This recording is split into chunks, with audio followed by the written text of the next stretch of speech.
Is having a rich owner spending tons of money the only way to win the Premier League? A recent programme featuring 3 ex-Premier League footballers was broadcast, where one of them said something surprising. Manchester City, the Premier League champions, haven't overspent like some clubs. Yes, they've spent hundreds of millions of pounds, but they, and I quote, always have a plan behind their spending. A strategy that results in them doing something different from other clubs. This former player didn't expand on Manchester City's strategy, but he and the other 2 ex-players spoke at length on what Premier League football clubs get right, and what, in their opinion, they get wrong.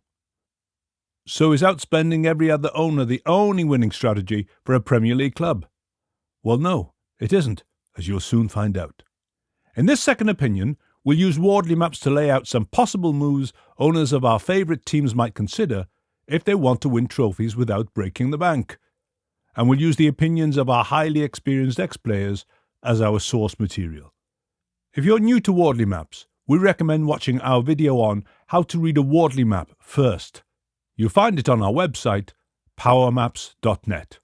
But if you're familiar with Wardley Maps, let's kick off. We always start a map by identifying who the user is, the beneficiary of the map. In this case, the user is the club owner. And we'll show the club owner how they can deliver success for their club without spending Manchester City's levels of cash. Success in football is defined by the club's league position at the end of the season. This determines the amount of prize money it receives and whether it can enter the even more lucrative European competitions the following season. Clubs need players, but competing in the self-styled best league in the world means getting high-quality players, and there's a lot of competition for them.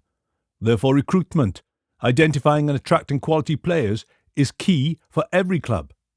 In 2015, Leicester City demonstrated the power of good recruitment when they won the Premier League as a 5,000-to-1 underdog with a team of players recruited relatively cheaply. The success of Leicester's innovative data-based approach to recruitment has led it to be copied by many clubs in English football. But there are still many who dismiss this Moneyball approach, a hat tip to the film about the US baseball team that pioneered the use of data-based recruitment.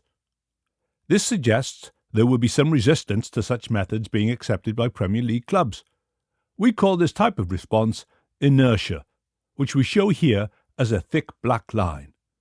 But if you adopt the game-improving practices that your rivals ignore, this can give you an incremental competitive advantage. For example, one of those who've grasped this concept is Aston Villa. The American co-owner, Wes Edens, has claimed that the Premier League is far behind the American sports in their use of data. In our business, he said, great judgment is overrated, while great information underrated. If you have great information, most of the decisions are pretty darn simple. But having data is not enough, though. A club also needs analysts to make sense of it and convert it into action, and this has a knock-on effect. The Premier League will see a recruitment battle for the best performance analysts as the use of data-based approaches continues to spread. Those, like Aston Villa, who are hoovering up this talent now, will have an advantage over those late adopters. Because recruitment costs money, and lots of it. And not every club has a billionaire owner who's able to pay £100 million for the best players and 7-figure sums to recruit the best analysts. In response, many clubs try to develop their own stars. Improving players is what the great coaches excel at, argued one of the ex-players. However, he also argued English coaches have a long way to go in terms of getting to the level of the top coaches in Europe, which is why so many Premier League clubs recruit European coaches. But simply recruiting a good European coach is not sufficient to guarantee success. After a bright start, Carlo Ancelotti, one of the world's best managers, recently left Everton after an underwhelming season. One of the ex-players argued that he was never an Everton manager, he just didn't fit the club. All 3 ex-players agreed that certain managers and players suit certain clubs, but others just don't fit. But what is fit, and how do you recruit for it? Fit reflects the club's values and what it stands for. These values are rooted in the communities of local fans and have traditions going back over 100 years. Those traditions shape fans' expectations about what the managers and players at the club should be about. Yet there's often a wide disconnect between the traditions that matter to fans and what matters to owners. For example, Everton replaced Ancelotti with another successful manager. Rafa Benitez has won the Champions League, the biggest prize in football. But the problem is, he won it with Liverpool, who are Everton's closest rivals. One of the ex-players suggested that this is a fault line with fans that will rupture disastrously as soon as results turn bad. If this is correct, Everton might be looking for their sixth manager in 5 years. Recent history suggests that this will be another big-name manager who will bring his own expensive team, implement his style of play, and expect the club to back him by making big money signings for the players who fit his system. And he will also discard some of the players the club has already brought in at huge expense for previous managers. And this highlights what one of the ex-players called a huge problem in football, the issue of recruitment out. In order to recruit new players, clubs need a couple of players to leave to free up some space in their massive wage bills. But unwanted players are often on huge money, and many are in no rush to go anywhere unless they get proper deals somewhere else. Failure to get recruitment out right harms the team's chances on the pitch and the club's financial health. So, should clubs learn from players and also start employing agents to do a better job of protecting the club's interests when recruiting? Owners need to start seeing fans as more than just a source of match-day revenue and year-round merchandise sales. They need to work with fans to learn what the club should be about. For example, Everton won things in the 1980s playing a certain style, which was described as up and atom, with two big centre forwards, getting the ball into the box and being an aggressive and powerful team. Can it be just coincidence that their most successful manager in the Premier League era created a team that played in a similar style with grit and really good characters down the spine with good personalities? Of course, football tactics continually evolve and styles must keep up. But a club with a tradition of attacking football won't tolerate a defensive manager very long if he doesn't bring results, while a manager with a feel for the club's traditions will often be given more time by fans who recognise and appreciate what they're trying to do. All too often, pundits complain that managers aren't given enough time in the Premier League today. But should clubs buy them this time by taking questions of style and values more seriously and making sure they're bringing in people who fit better? Would Alex Ferguson, the most successful manager in Premier League history, have been given the same amount of time today to turn Manchester United around? Yet, if clubs had better joined up thinking and recruited for fit based on the club's values and traditions, would a new manager need to spend so much time cleaning up the mess the predecessors had left?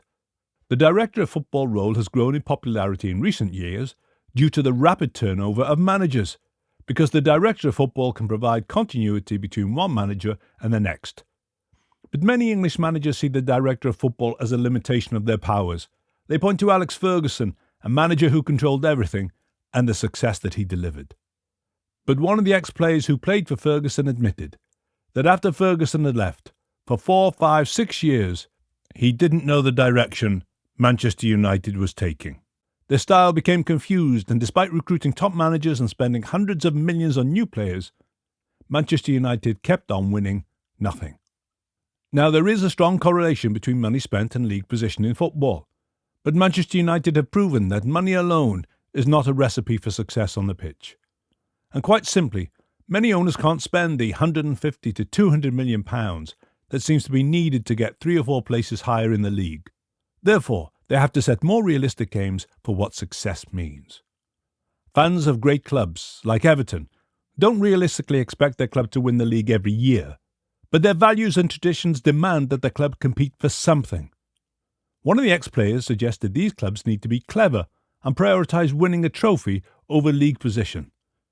This calls for a clear footballing philosophy, something everyone connected to the club can buy into, one that provides a clear aim for what it wants to achieve and a view on how to deliver it. But a footballing philosophy is still rare in the Premier League. 2 of the ex-players appeared on another show recently where they talked about their experience as managers. One, who briefly managed a European club, said he found the media's questioning about footballing philosophy bizarre. Is this why English coaches have a long way to go? Do many English coaches fail because neither they or the club have a footballing philosophy beyond buying more players and hoping for the best? When clubs lack a philosophy, one of the ex-players said, they get so confused they don't even know what type of manager they want. and this is usually a sign of a struggling club.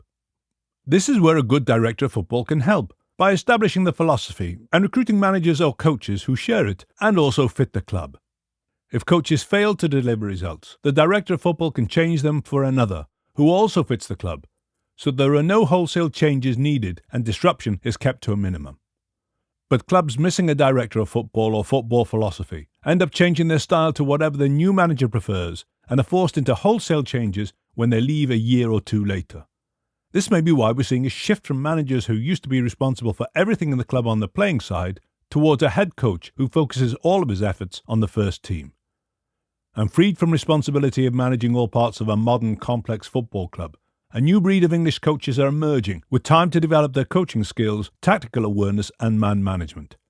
Time will tell if this new breed can reach the levels of the top European coaches. The director of football also acts as a conduit between the football side and the business sides of the club. This helps owners and CEOs focus on the long-term investments such as infrastructure and the support a modern Premier League club needs, such as modern training facilities, performance centres, medical staff and sports psychologists. One of the biggest revolutions of the last 20 years has been into sports science, which has helped turn the modern player physically and mentally into machines. This scientific approach provides clubs with greater certainty around player improvement and longevity. This in turn encourages clubs to invest more in in-house development. These investments have the advantage of being exempt from restrictive financial fair play rules which constrain many clubs.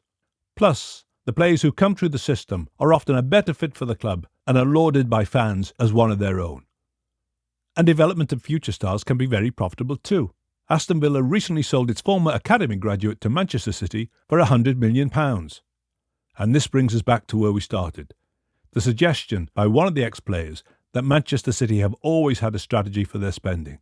He argues that they bought Jack Grealish from Aston Villa for a little bit more than just footballing reasons. Grealish is a massive media personality, and our ex-player believes City will use this to enhance the club's brand, improving their corporate strategy for increasing off-pitch revenues. This is a strategy City's neighbours have been exploiting successfully for decades. Manchester United may not have won a trophy since 2017, but they remain the wealthiest club in English football, showing that success for owners can be judged by different criteria. This map now shows what a strategy for a Premier League club could consider if there is joined-up thinking between the owners, CEOs, director of football and head coaches. But Premier League clubs are busy. They put on a huge sporting event attended by thousands and watched by millions every week. And there is little time to sit and think about strategy.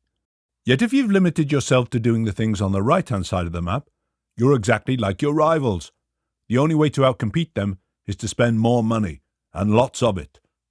But those exploring the emerging practices on the left of the map are using strategy to outcompete their rivals without having to break the bank. Their rewards can be immense. So how do the sports strategies of leading clubs compare? That's what we're going to look at in part 2 of this video. We'll be using this map to investigate and compare the different strategies of Everton, Newcastle, Brentford and Aston Villa, and to give you our second opinion on their sports strategy. And if you'd like us to map your situation together and provide a second opinion before you make any irreversible decisions, visit powermaps.net and see what we can do for you.